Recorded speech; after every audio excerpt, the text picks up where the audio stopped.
40টিরও বেশি নৌযান মৃত্যু ঝুঁকি নিয়ে যাচ্ছে গাজার দিকে। হামলা চালাতে পারে ইসরায়েল।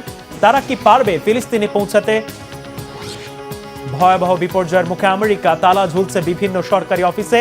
বেতন বন্ধ হাজারো কর্মচারীর। জিম্মি নাগরিকরা কিভাবে বাঁচবে? গোটা বিশ্ব থেকে বিচ্ছিন্ন আফগান নাগরিকরা। দেশটিতে সম্পূর্ণ বন্ধ ইন্টারনেট সেবা। এই সিদ্ধান্ত কি অশ্লীলতা রোধ করতে পারবে? এদিকে গাজা যুদ্ধের প্রেক্ষাপটে মার্কিন প্রেসিডেন্ট ডোনাল্ড ট্রাম্প যে 20 দফার শান্তি প্রস্তাব তুলেছেন, তাতে অস্পষ্ট স্বাধীন ফিলিস্তিন রাষ্ট্র প্রতিষ্ঠার বিষয়টি। শুধু স্বাধীন ফিলিস্তিন ইস্যুতেই নয়, গাজা থেকে ইসরায়েলি সৈন্য প্রত্যাহার, গাজার শাসনভার নেয়া সম্ভাব্য অন্তর্বর্তী সরকার, ফিলিস্তিনি কর্তৃপক্ষের সংস্কার সহ আরও বেশ কিছু বিষয়ে অস্পষ্টতা আছে ট্রাম্পের প্রস্তাবে। এই প্রস্তাব প্রধানত ইসরায়েলের স্বার্থ রক্ষার জন্য তৈরি বলে মত অনেক বিশ্লেষকের। কেউ কেউ বলছেন ফিলিস্তিনি প্রতিরোধ গোষ্ঠীগুলোর জন্য এমন একটি প্রস্তাব মেনে নেওয়া হবে অবিবেচকের মতো কাজ। হিজল জোবায়েরের ডেস্ক রিপোর্ট। দুনিয়া জুড়ে এখন সবচেয়ে আলোচিত বিষয় গাজা যুদ্ধ বন্ধে মার্কিন প্রেসিডেন্ট ডোনাল্ড ট্রাম্পের 20 দফা শান্তি প্রস্তাব। এই প্রস্তাবকে তুলনামূলক ইতিবাচক হিসেবেই দেখছে চীন, রাশিয়া, ইউরোপ ও মধ্যপ্রাচ্যের দেশগুলো। তবে শেষমেশ ফিলিস্তিনি প্রতিরোধ গোষ্ঠীগুলো কি প্রতিক্রিয়া জানাবে সেদিকেই অধীর হয়ে তাকিয়ে আছে বিশ্ববাসী।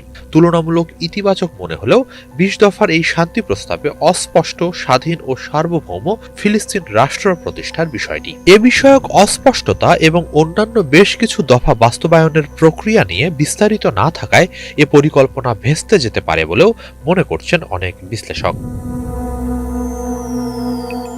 এখন পর্যন্ত গাজার শাসক গোষ্ঠী হামাস ট্রাম্পের প্রস্তাব নিয়ে আনুষ্ঠানিকভাবে কোনো প্রতিক্রিয়া জানায়নি। যদিও ট্রাম্প তার প্রস্তাবের বিষয়ে প্রতিক্রিয়া পেতে 3 থেকে 4 দিনের সময় বেঁধে দিয়েছেন, না হলে হামাসের চরম পরিণতি হবে বলে হুমকি দিয়েছেন তিনি। আল জাজিরার প্রতিবেদনে বলা হয়েছে, ট্রাম্পের 20 দফা প্রস্তাবে শর্ত সাপেক্ষে এবং অস্পষ্টভাবে ফিলিস্তিন রাষ্ট্র প্রতিষ্ঠার সম্ভাবনার কথা বলা হয়েছে। এক্ষেত্রে প্রস্তাবে গাজার উন্নয়ন এবং ফিলিস্তিন কর্তৃপক্ষের সংস্কারকে শর্ত হিসেবে নির্ধারণ করা হয়েছে। এমনকি তারপরও একটি ফিলিস্তিন রাষ্ট্র গঠনের আলোচনা শুরু হতে পারে কিনা নিশ্চিত নয়। স্বাধীন ফিলিস্তিন রাষ্ট্র নিয়ে অস্পষ্টতার বিষয়টি নেতানিয়াহুর বক্তব্যেও এসেছে। দ্য গার্ডিয়ানের খবরে বলা হয়, নেতানিয়াহু তার টেলিগ্রাম চ্যানেলে বলেছেন, ট্রাম্পের সঙ্গে বৈঠকে ফিলিস্তিন রাষ্ট্রের স্বীকৃতি নিয়ে কোনো আলোচনা হয়নি। নেতানিয়াহুর কাছে জানতে চাওয়া হয় ফিলিস্তিন রাষ্ট্রের বিষয়ে তিনি একমত হয়েছেন কিনা। জবাবে তিনি বলেন, না, কোনোভাবেই নয়। তিনি এও বলেন, ট্রাম্পের দেওয়া 20 দফা প্রস্তাবে এ ধরনের কিছু নেই। বিবিসির প্রতিবেদনেও বলা হয়েছে, ট্রাম্পের প্রস্তাবে স্বাধীন ফিলিস্তিন রাষ্ট্রের বিষয়টি অস্পষ্টভাবে রয়েছে। বিশ্লেষকরা মনে করছেন, নেতানিয়াহুর সাংঘর্ষিক বক্তব্য এবং তার সরকারে অতিরক্ষণশীল শরিকদের অবস্থানের কারণে ট্রাম্পের পরিকল্পনা নিয়ে সামনে এগোনো কঠিন হবে। এরই মধ্যে হামাসের ঘনিষ্ঠ একটি সূত্র রয়টার্সকে বলেছে, এই পরিকল্পনা সম্পূর্ণভাবে ইসরায়েলের প্রতি পক্ষপাতদুষ্ট এবং এর মাধ্যমে হামাসকে নির্মূল করার অসম্ভব শর্ত চাপিয়ে দেওয়া হয়েছে। তবে এরপরও সদিচ্ছা নিয়ে প্রস্তাবটি পর্যালোচনা করবে বলে জানিয়েছে তারা। কাতারের হামাদ বিন খলিফা বিশ্ববিদ্যালয়ের অধ্যাপক সুলতান বারাকাত আল জাজিরাকে বলেন, ট্রাম্পের 20 দফা পরিকল্পনা সমস্যাজনক এবং ফিলিস্তিনি প্রতিরোধ গোষ্ঠীগুলোর জন্য তা গ্রহণ করা হবে একেবারেই অবিবেচকের কাজ, কারণ এই প্রস্তাব ইসরায়েলের স্বার্থের দিকেই বেশি ঝুঁকে আছে। ভয়াবহ অচল অবস্থার মুখে পড়েছে আমেরিকা। বাজেট নিয়ে রিপাবলিকান ও ডেমোক্রেটদের দ্বন্দ্বে নতুন অর্থ বছরের শুরুতেই বন্ধ হয়ে যাচ্ছে সরকারি তহবিল। শাটডাউনের কারণে তালা ঝুলছে ফেডারেল অফিসে। হাজারো কর্মচারীকে পাঠানো হচ্ছে বিনা বেতনে ছুটিতে। প্রতিদিন ক্ষতি হবে আনুমানিক $400 মিলিয়ন। বিশ্লেষকরা বলছেন, এই বিপর্যয়ের দায় প্রেসিডেন্ট ট্রাম্পের ব্যর্থ নেতৃত্ব। একদিকে স্বাস্থ্যসেবা নিয়ে অচল অবস্থা, অন্যদিকে জনগণ জিম্মি। এমন অবস্থায় প্রশ্ন উঠছে, কিভাবে ট্রাম্প প্রশাসন আমেরিকাকে নেতৃত্ব দেবে? হাফিজুল ইসলামের ডেস্ক রিপোর্টে বিস্তারিত।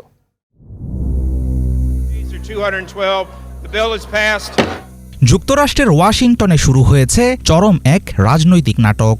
বাজেট নিয়ে রিপাবলিকান ও ডেমোক্রেটদের একমত হতে না পারায় শাটডাউনের কবলে পড়েছে দেশটির কেন্দ্রীয় সরকার। অচলাবস্থার কারণে বন্ধ হয়ে যাচ্ছে ফেডারেল অফিসের দরজা। বাধ্যতামূলক ছুটিতে পাঠানো হবে হাজার হাজার সরকারি কর্মচারীকে। দৈনিক ক্ষতির পরিমাণ দাঁড়াবে $400 মিলিয়ন। বিশ্লেষকেরা বলছেন, চলমান পরিস্থিতির জন্য দায়ী প্রেসিডেন্ট ডোনাল্ড ট্রাম্পের প্রশাসনিক ব্যর্থতা ও রাজনৈতিক বোকামি। পরাশক্তি হিসাবে আমেরিকা যতই বড়াই করুক, এক রাতে পুরো প্রশাসন থমকে যাওয়া প্রমাণ করছে ধীরে ধীরে খুলে পড়ছে বিশ্ব মোড়লের চকচকে মুখোশ। এই ব্যর্থতার দায় কিভাবে এড়াবে ট্রাম্পের সরকার? শাটডাউনকে ঘিরে আসল সংঘাত মূলত স্বাস্থ্যসেবা নিয়ে। ডেমোক্র্যাটরা চাইছে বাজেটে পরিবর্তন এনে লক্ষ লক্ষ আমেরিকানদের জন্য মেয়াদোত্তীর্ণ হতে যাওয়া স্বাস্থ্য সুবিধা নবায়ন করা হোক। অন্যদিকে ট্রাম্পের দল রিপাবলিকানরা একেবারেই অনড়। তাদের দাবি, বাজেটে কোনো পরিবর্তন আনা যাবে না, বরং এই ইস্যু নিয়ে আলাদা আলোচনা হবে। কেন্দ্রীয় সরকারকে সচল রাখতে 30 সেপ্টেম্বর স্থানীয় সময় মধ্যরাতের আগে ব্যয় সংক্রান্ত বিল পাশ করার দরকার ছিল, কিন্তু ভোটাভুটির পরেও বিল পাশ হয়নি। দুই পক্ষের সমঝোতা না হওয়ার কারণে কার্যত অচল হয়ে আছে মার্কিন কংগ্রেস। ফলে সরকারি বিভিন্ন কার্যক্রমের মুখ থুবড়ে পড়া এখন কেবল সময়ের ব্যাপার। সাধারণত প্রতি বছর 1 অক্টোবর যুক্তরাষ্ট্রে নতুন অর্থবছর শুরু হয়। এর আগে কংগ্রেসে কোনো বিল নিয়ে মতবিরোধ থাকলে এবং সেটা নিয়ে চুক্তিতে পৌঁছানো না গেলে তৈরি হয় শাটডাউন পরিস্থিতি। অবশ্য বাজেট সংক্রান্ত অচলাবস্থা আমেরিকার রাজনীতিতে নতুন কিছু না। 1981 সালের পর থেকে এই নিয়ে 15 বার অচল হয়েছে মার্কিন সরকারের কার্যক্রম। শেষবার সবচেয়ে দীর্ঘ শাটডাউন হয়েছিল 2018-19 সালে।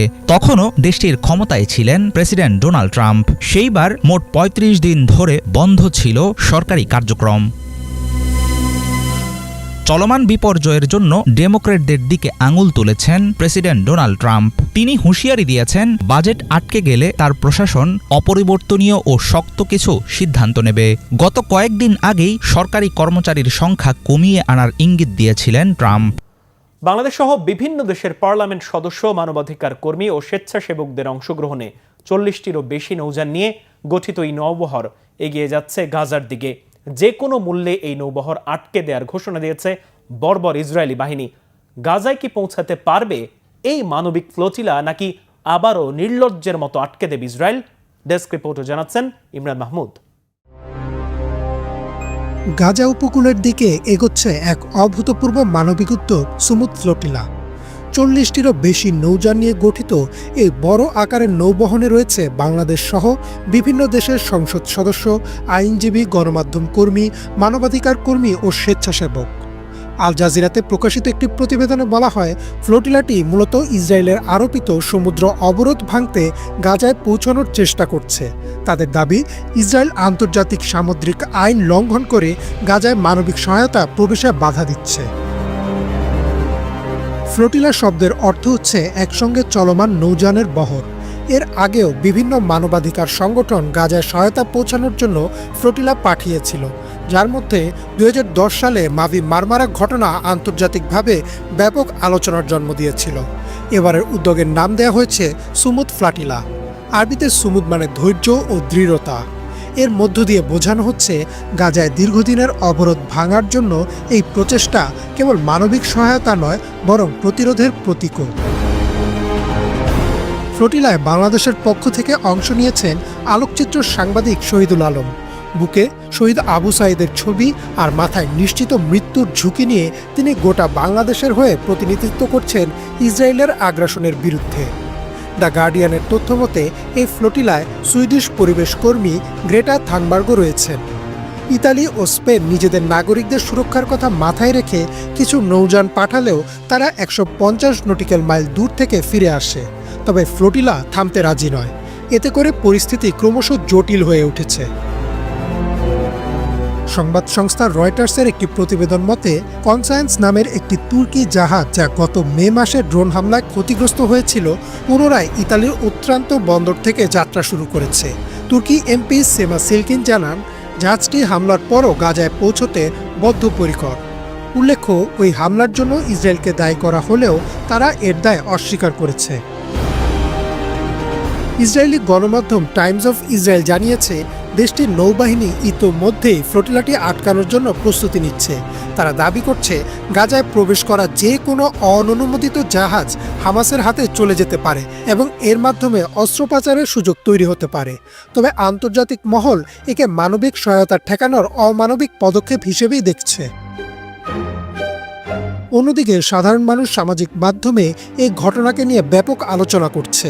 অনেকে বলছেন যেখানে বিশ্ব শক্তিগুলো ব্যর্থ, সেখানে সাধারণ মানুষ ও মানবাধিকার কর্মীরাই সাহস নিয়ে এগিয়ে এসেছেন।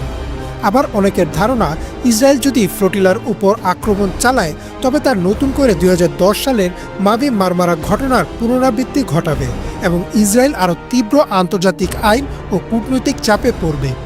দ্য জুইশ ইন্ডিপেন্ডেন্টে প্রকাশিত একটি বিশ্লেষণে বলা হয়, ফ্লোটিলার মধ্যে থাকা বহু কর্মীকে যদি আঘাত করা হয় তবে তা আন্তর্জাতিক মানবাধিকার আইন লঙ্ঘনের শামিল হবে। ফ্লোটিলার সাফল্য গাজার জনগণের জন্য নতুন আশার আলো হয়ে উঠবে বলে আল জাজিরার একটি বিশ্লেষণে বলা হয়েছে। এতে করে ইসরায়েলের অবরোধ আবারও অমানবিক বলে প্রমাণিত হবে। অন্যদিকে এটি যদি ব্যর্থ হয় বা সহিংস আক্রমণের মুখে পড়ে তবে আন্তর্জাতিক চাপ আরও বাড়বে এবং ইসরায়েলের কূটনৈতিক অবস্থান নড়বড়ে হয়ে যেতে পারে। এদিকে তুর্কি ও স্প্যানিশ যুদ্ধজাহাজ দূর থেকে সহায়তা দিচ্ছে বলেও জানা গেছে। সব মিলিয়ে বলা যায়, সুমুদ ফ্লোটিলা কেবল একটি মানবিক সহায়তা বহন নয়, বরং গাজায় অবরোধ ভাঙার এক বৈশ্বিক প্রতিরোধের প্রতীক। যদি এই উদ্যোগ সফল হয় তবে গাজার কোটি মানুষের জন্য এটি একটি ঐতিহাসিক মুহূর্ত হয়ে দাঁড়াবে। আর যদি ইসরায়েল আক্রমণ চালায় তবে তা নতুন করে আন্তর্জাতিক আইন ও রাজনৈতিক সংকট তৈরি করবে। ফলাফল যাই হোক না কেন, এই যাত্রা ইতোমধ্যেই বিশ্ববাসীর চোখে মানবতার জন্য এক সাহসী সংগ্রামের নাম হয়ে উঠেছে।